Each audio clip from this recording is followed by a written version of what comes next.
ஆவியானவரே உம்மை நாங்கள் வரவேற்கிறோம் அப்பா. புதிய நாளுக்காய் உமக்கு நாங்கள் நன்றி செலுத்துகிறோம். சங்கீதம் 107:6. தங்கள் ஆபத்திலே கர்த்தரை நோக்கி கூப்பிட்டார்கள், அவர்கள் இக்கட்டிலிருந்து அவர்களை விடுவித்தார். கிறிஸ்துக்குள் பிரியமானவர்களே, உங்களுடைய ஆபத்து காலத்தில் கர்த்தரை நோக்கி கூப்பிடும் பொழுது எந்த இக்கட்டான சூழ்நிலையாக இருந்தாலும் ஆண்டவராகிய இயேசு கிறிஸ்து உங்களை விடுவிப்பார். சங்கீதம் 77:1. நான் தேவனை நோக்கி என் சத்தத்தை உயர்த்தி கெஞ்சினேன், என் சத்தத்தை தேவனிடத்தில் உயர்த்தினேன், அவர் எனக்கு செவி கொடுத்தார்.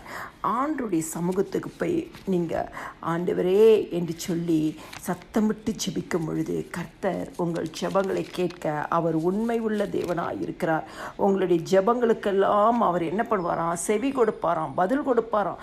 கர்த்தருடைய சமூகத்தில் உங்கள் ஜெப விண்ணப்பங்களை நீங்கள் அறிக்கை செய்யும் பொழுது கர்த்தர் உங்களுக்கு செவி கொடுப்பார். ஆபத்து காலத்தில் உங்களை இடுக்கடந்து விடுவிக்கிற தேவன்.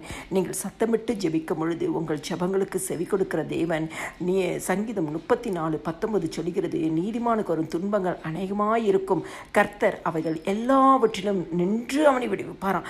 அநேக கஷ்டங்கள் வரும், போராட்டங்கள், வேதனைகள் எல்லாமே வரும், துன்பங்கள் வரும். ஆனால் கர்த்தர் உங்களை அப்படியே விட்டுவிட மாட்டார்.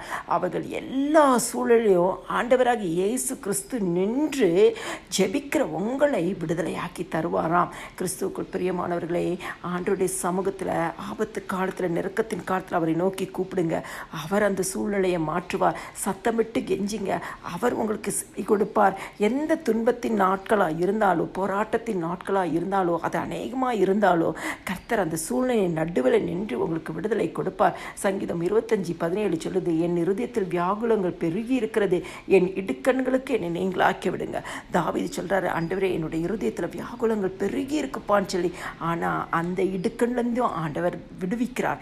இன்னைக்கு உங்களுடைய வாழ்க்கையிலையும் கர்த்தரை நோக்கி கூப்பிடும் பொழுது, கர்த்தருடைய சமூகத்தில் சத்தமிட்டு கூப்பிடும் பொழுது, ஆண்டுடைய சமூகத்தில் வந்து நின்று ஆண்டவரே எனக்கு அநேக துன்பம் என்று சொல்லி வேதனையோடு நிற்கும் பொழுது, உங்கள் இருதயத்தின் வியாகுலங்களை நீங்கள் சொல்லும் பொழுது ஆண்டவர் எல்லாவற்றையும் மாற்றுவார், சூழ்நிலையை மாற்றுவார். உங்களை ஆசீர்வதித்து கனப்படுத்தி உங்களை உயர்த்துவார். எல்லா துதியும் கனமும் மகிமையும் ஸ்தோத்திரமும் என் ஆண்டவராக இயேசு கிறிஸ்து ஒருவருக்கே செலுத்துகிறேன். ஆமென்.